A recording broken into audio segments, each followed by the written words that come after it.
parrot trees. will say. Nice.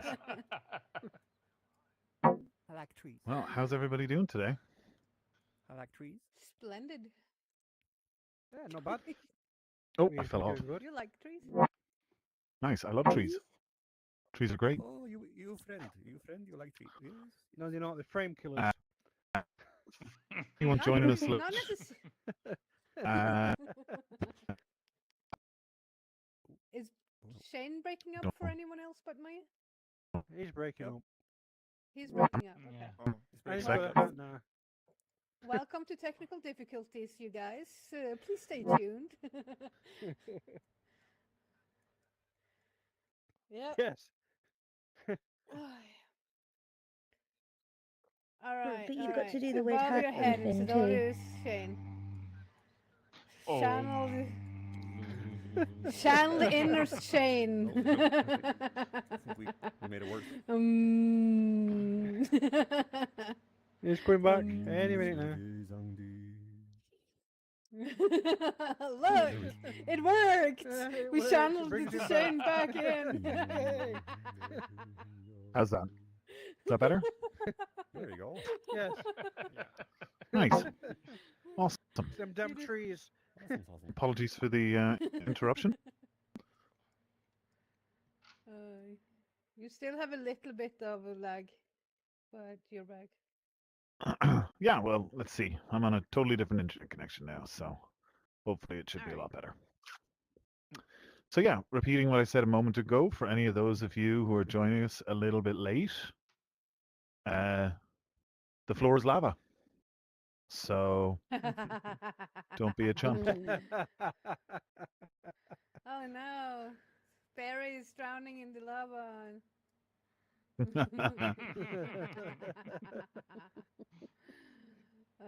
Why is there two Shanes? Is it just me? Yeah. That's just you. No, it's just it's me. Huh? I see him Oh too. no, but there is it's two. because he was. Yeah, I see. It's the megaphone glitch thingy. Oh. Okay. Yep. Yeah. All good. So for anybody who hasn't been here before, I think maybe there's one or two here.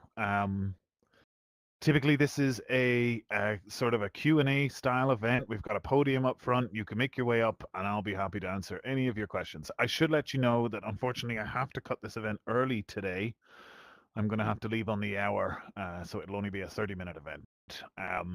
But yeah, I'm here to basically answer any of your questions, and if nobody has any questions, then I'll just waffle on about some of the latest cool stuff that's going on. Yeah.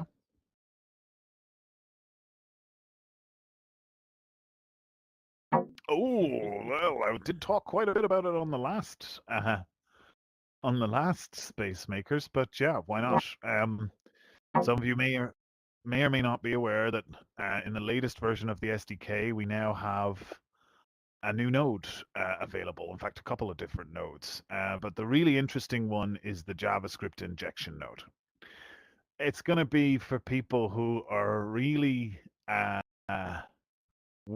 wanting to push that bar and try and do some really cool stuff. A lot of you, I know, are probably looking into visual scripting, right? Which we've also already got support for in the new SDK. You can use the full Unity visual scripting system to add functionality to your worlds.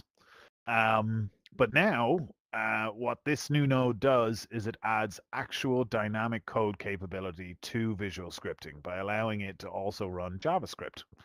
So you can inject JavaScript in a few different ways, either from a text input field or from a text file on your computer. And yeah, that really, one of the number one gripes I think people have with visual scripting is that at some point you may run into a wall and you may not be able to achieve what you're trying to achieve. But this new node basically, breaks down that barrier and makes it possible to pretty much do anything, right? Because you can write code and include that in visual scripting. Hey, Aline, I wasn't sure if you were going to make it. Actually, that's a good point. I have to cut the event short at 30 minutes. I don't know if you want to hang around and talk to people if your internet holds up. But if not, that's cool too. I'm just quickly jumping in to check what you guys doing. I'm Gotcha. already in packing mode, so we Fair enough. leave early tomorrow. So Short. I Gotcha. just wanted to quickly jump in. Continue. That's cool. Sorry. Yeah, so I mean, it's a pretty exciting development. I think it really rips the lid off of what we've got here at Banter in terms of, you know, how much you can do with your space, how much you can build, what functionality you can add to it. Um, I actually think that it has the potential to become one of maybe the most popular workflows in Banter.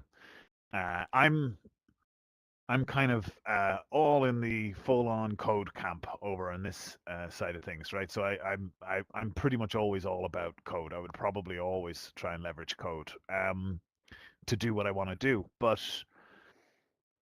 yeah, then you've got the other side of things, right? Which is, let's say, Aline, for instance, who's all about visual scripting, really not into code all that much at all. Um, so yeah, I mean, in the past, I would have imagined, you know, you create a bull script file and you link it to your index HTML, and that's where you start to do your scripting. But instead of linking a JavaScript file in your index, you can now link a JavaScript file from visual scripting, right? So you can take a plethora libraries available on the internet and just plug them into your scripting graph and start to use them alongside whatever it is that you're doing in visual scripting, right? So, yeah, I mean, for a lot of people, this might require a kind of a multidisciplinary approach. And yeah, I mean, it might be that there's a bit of a learning curve on one or more parts of this. The truth is, visual scripting support is extremely powerful on its own, so you can probably do quite a lot of stuff there, as is JavaScript on its own. So if you're doing kind of one or the other, you're still going to have a lot of capability, a lot of options for you to work with. But the honest truth is, the most amazing experience probably to leverage both. Um, so yeah, I mean that's basically the guts of it. It's out there now. We might have some examples soon. Probably we'll post some screenshots or some extra additional sections on the documentation, so you can kind of get a sense of how to get started with it, right? And yeah, I mean there's lots of different things you could do with it. For instance, you know, I'll just pull something random out of my ass, right? You could let's see. You could probably do something, let's say, with Google, you know, Google Address API or whatever it is, so that you could have maybe an address lookup system, right? Where somebody could either type or speak part of an address and have that search through Google and come back and bring that in, right? So that would probably involve a basic web request or possibly integrating one of Google's JavaScript libraries directly, right? So that's one example. There is probably hundreds of thousands of online services that you could potentially tap into, all from your visual scripting graph. Making generic web requests is actually a pretty big deal. Most other platforms don't allow that, but now you can do that direct from your visual scripting graph using this new injection node. What we might do as things evolve is we might create some sort of template nodes that wrap up some JavaScript snippets that make things easy, right? Like, for instance, web requests or web sockets or something like that, right? We'll map the inputs so that if you really want to use some of this stuff, you can maybe do it without having to know and understand JavaScript.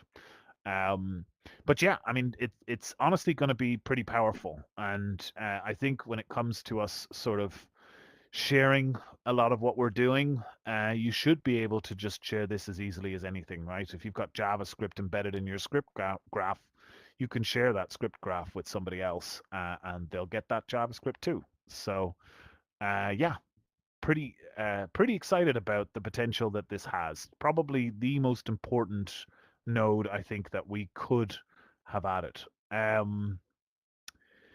So yeah, that's kind of it. Yeah, what else should I talk about? Because nobody is asking a question yet. Another thing that I posted. Oh, go ahead, Proxide. Hello. What can I do for? Um, In regards to the custom node, I'm just wondering, trying to wrap my head around it. Sure. So how do you somehow like define the input of it in some way, or like how do you which parts of the code that you put into the custom node do you use, and like how does that get defined? I'm just confused about that Sure. whole thing. Well, from the visual scripting side, the really only input is the code itself. So that Okay. could be just a text field, or it could be a a file, an actual file in your project that you're linking into your visual scripting graph. So that's really the only input. Okay. What it does have is the ability to return whatever the output of what you're doing back to visual scripting. There's an event, in fact, that you can Gotcha. hook into on a global level that will receive responses from anything that anything that you would have returned, let's say, within the JavaScript section. Now, obviously, when it comes to more complicated inputs, typically that might be, interleaved or integrated into the actual JavaScript itself, right? So Mhm. at the most fundamental, you could just use this to send a message to JavaScript land, have it do something, some kind of logic, wait for something, whatever it is, and then Yeah. it can send a message back to visual scripting where you can then take over and kind of continue from there again. So yeah, I Right. mean it's Right. just like it's a messaging interface on steroids really, because it Gotcha. has that Yeah, that makes more ability to sense then. run the code. Okay. Okay. Cool. Thank you. Yeah, no problem. So yeah, something else that I posted about in the SDK v2 channel, in fact, which a lot of you may not some of you may not have access to. A lot of you may already have access, but basically I put out an update. Well, it's actually not an update. It was already in the SDK, but I put out some updated documentation around how you can run your project inside of the Unity editor. So this is great because it will allow you to debug what you're doing, right? Typically, I would imagine a lot of you guys are probably testing in the build at runtime. And honestly, sometimes that's still good to do.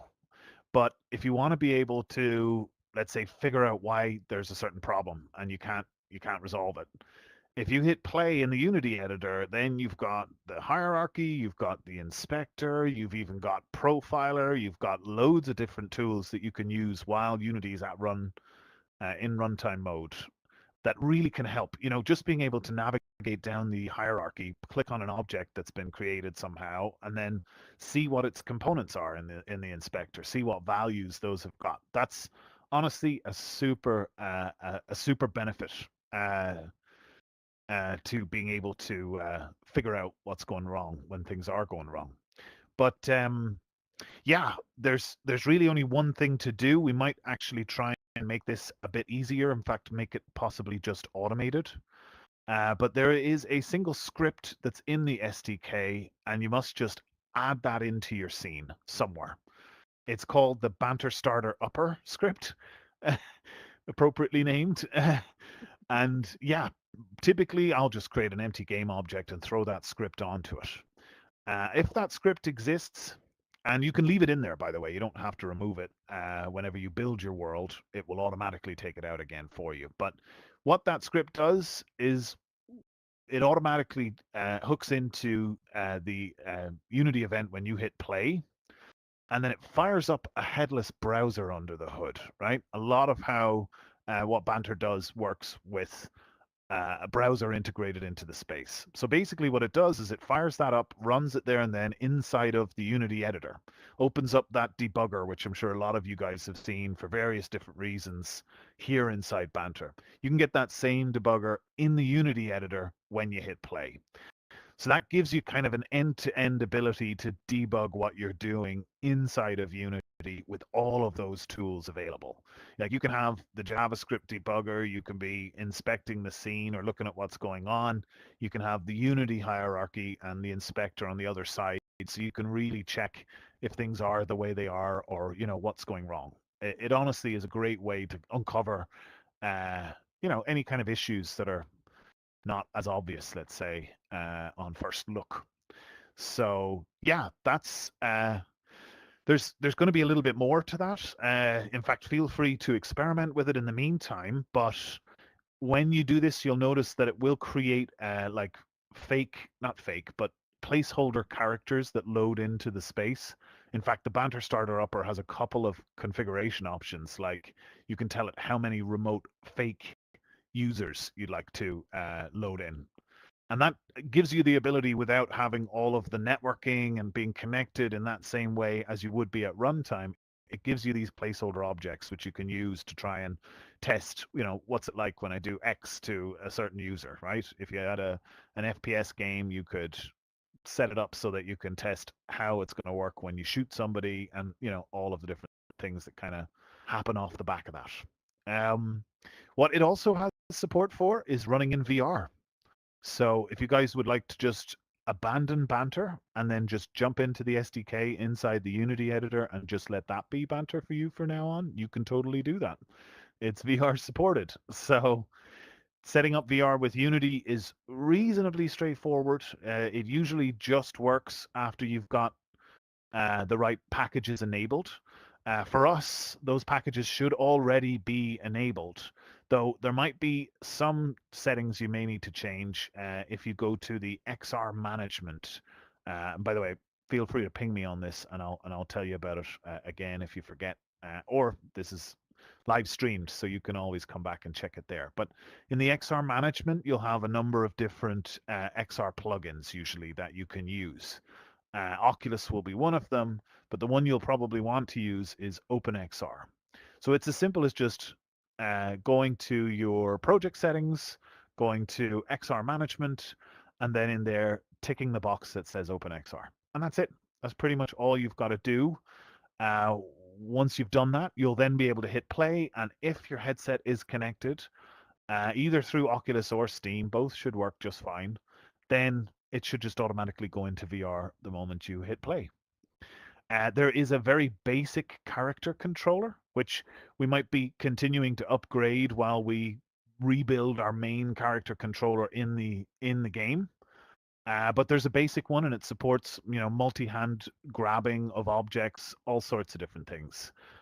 So yeah, you'll basically hopefully be able to test out more of what you're doing when you're in Unity, rather than having to constantly build, upload, and check those things out at runtime. The idea is to try and give you as much power and control over what you're building, and save you as much time, right? Because sometimes it can take a lot of time.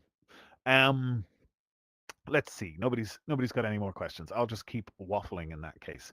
How many people, by show of hands, have signed in to the new Unity plugin? Sebek, I'm assuming that means you. No one else. Interesting. Okay, so I would recommend that you do this, especially if you're using the bant.ing hosting, right? Because if you sign into the plugin, you can then type in the short code of your bant.ing address, right? Which is the first part of the address. And it will automatically upload your space every time you build. So it's basically not just a builder anymore. It's a full-on uploader. And as long as you're signed in and you've got that short code entered, then literally you just hit upload and build. And hopefully within a few seconds, everything is up and online and ready to go. And for those of you that, maybe have to add plus, or maybe a question mark 1 onto the end of your addresses, you don't need to do that anymore. In fact, the bant.ing hosting setup, as long as you're using the asset bundles on our actual hosting, so it's the windows.banter, android.banter that upload to that interface. If you use that, you no longer need to do anything weird to try and bust the cache. It will automatically bust the cache for you when you upload your space, and does that for everybody. So clear cache and reload, you really don't need to worry about that. So in the builder and the uploader, then, honestly, the idea here was to try and make things as simple as they possibly could be, and to try and abstract away all of that unnecessary, complicated stuff, so that you're left with just one button, build and upload, and you can do it, as often as you like, and it will just refresh your world automatically whenever you upload it. Sorry, Vanquisher, go ahead. Yeah, no, it's all good. Yeah. Speaking of that, I did log in, like on the Unity, uh, bundle builder. But then the thing is, for some reason, it didn't. Like I did check on to upload automatically, but it did not actually got uploaded. But I'm not sure if it was because I was doing that on a Mac, and I know you said like if the new SDK wasn't like really supported on a Mac to begin with. I have not, because now I have a PC now, so I have not tried on there. So maybe that was the issue. It's an interesting one. I would say the only things that would really be affected by the fact that you're on a Mac is probably that stuff I talked about before, the whole Banter Starter upper thing, right? That embedded browser I mentioned before only supports Windows right now. Oh, We will okay. be adding support for Mac in future, but the other stuff should generally work. There's a logs section in the builder. Maybe you could take a screenshot of that the next time you try and send me that, and I could take a look. Okay, Or I can maybe yeah. get you to try a couple of things. But Okay. it should be working fine. One thing I will say, actually, it's a good point. Just make sure that the space that you're about to upload, that you're not that you haven't manually uploaded a file to it before, because when you click that upload, it will overwrite it, right? And if you don't have that code there in your project, that could cause a really bad time. So Yeah. yeah, It was a just make sure blank, you've got. empty. Hmm? Yeah, it was a brand new empty space that I created. So yeah, so it shouldn't be that issue, but Gotcha.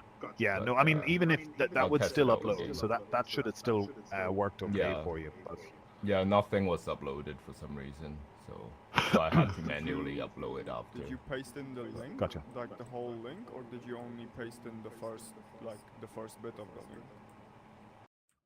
What do you mean by whole link? Because the band.inc link, because So I had that issue yeah. where I copied the whole link and it didn't work because I copied the whole link. It just has to be that beginning part of it. Oh, I have That's to, I have right. to look into that. Yeah, maybe that could be it too. Yeah. Once you're logged in, on the upload tab, it will actually show you, the ability to log back out, but also it has a little text input field that you have to type in that first part of your bant.ing address, that short code. Oh, yeah, as we'll I call it. did. Yeah, it was. Gotcha. It should be correct when I did it. But, Gotcha. Well, yeah, as Sebek said, as long as I'll test it out didn't again. have the .bant.ing included as well, it's only the first part you need, not the other bit. But yeah, also I you need to shouldn't be have that included. you need to be the owner of the space, right?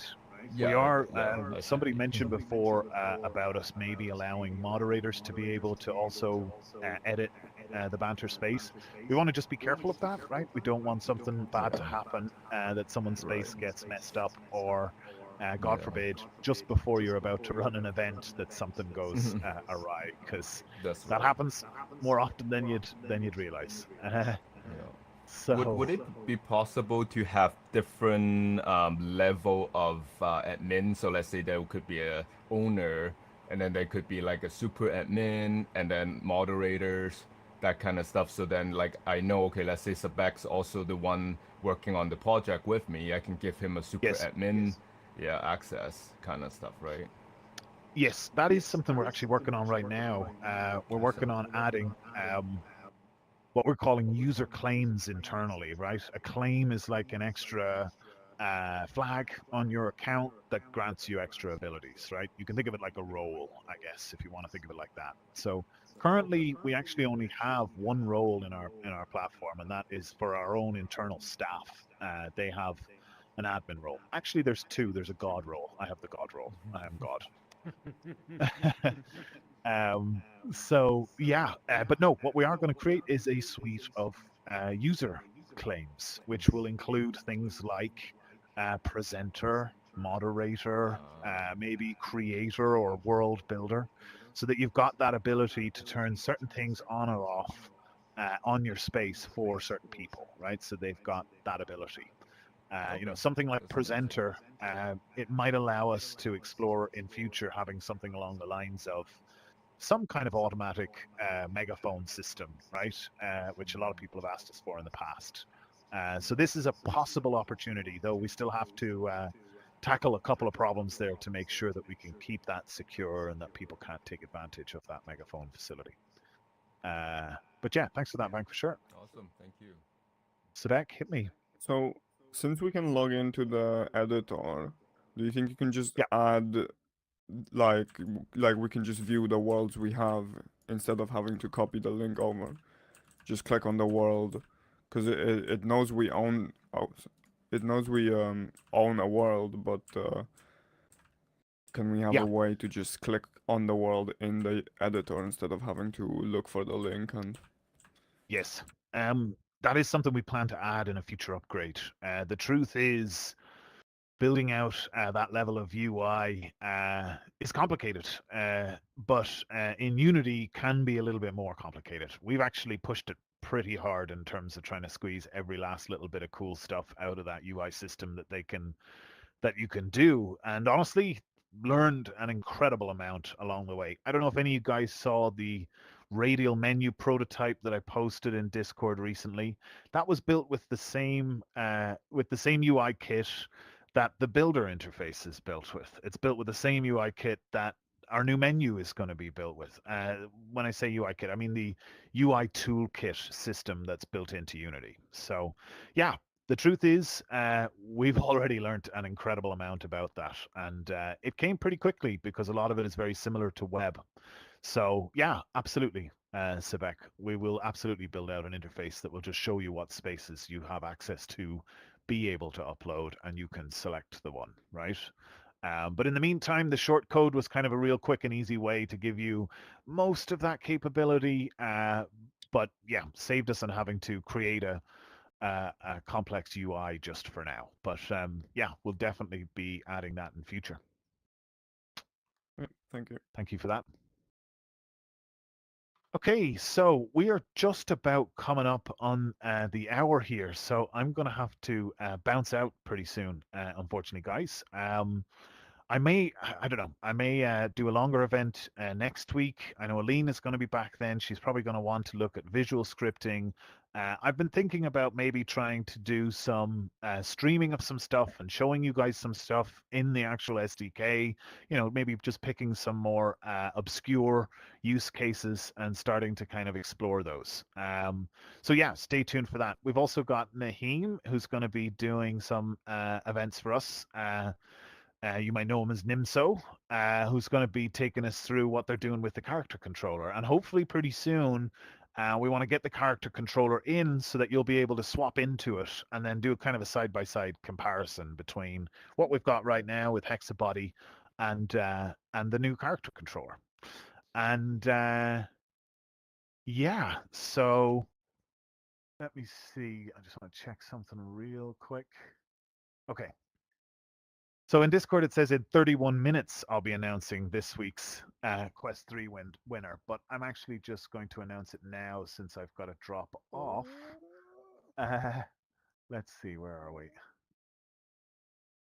Okay, so this week's Quest 3 winner is somebody called Gravextron. I don't know if any of you guys know Gravextron. Gravextron isn't Yes. here right Oh, now, nice. but I know him. Hell yeah. Gravextron is the winner of the Quest 3. So congratulations to Gravextron. We'll be posting that. Maybe Faye can post that in the giveaway announcements channel in just a minute so that all you guys can see that. Stay tuned. We're probably going to be starting another giveaway very soon. So yeah, keep an eye out for that. And let's see. Yeah, okay. Maybe I'll just before I jump out, I'll megaphone Zell so that she could say something as our member of the month. We're actually going to be nominating or selecting our next member of the month, probably at this event next week. Faye, is that fair to say? Oh, we usually do it at Banterama, but Gotcha. yes. Yeah, Banterama's now been moved, or Banter AMA has been moved to Mondays, so that Yep. we can free up some more of that prime time for some of your events. But apologies, folks. I would love to stay, but I have to bounce, unfortunately. And Thank you. maybe I'll just ask Zell to tell everybody what you treasure, and then I'll jump out. See you guys later. See you, Shane. See you tomorrow. What I do love about this community is our ability to hang out, say in Crystal Lake or in places, and just be a lot of good people and show the newbies around, especially the upcoming adults that comes into Crystal Lake. I know we've been running around and overflown by kids from time to time, but I do see a lot of good adults coming by. You know what I mean? I've met a few of them today because we had a little minor influx, and continue with that. But don't, for the love of God, burn out because there's a lot of kids. Okay. For the love of God. So yeah, I cherish this community. Thanks, Al. Yay! Happy banter! Perfect time.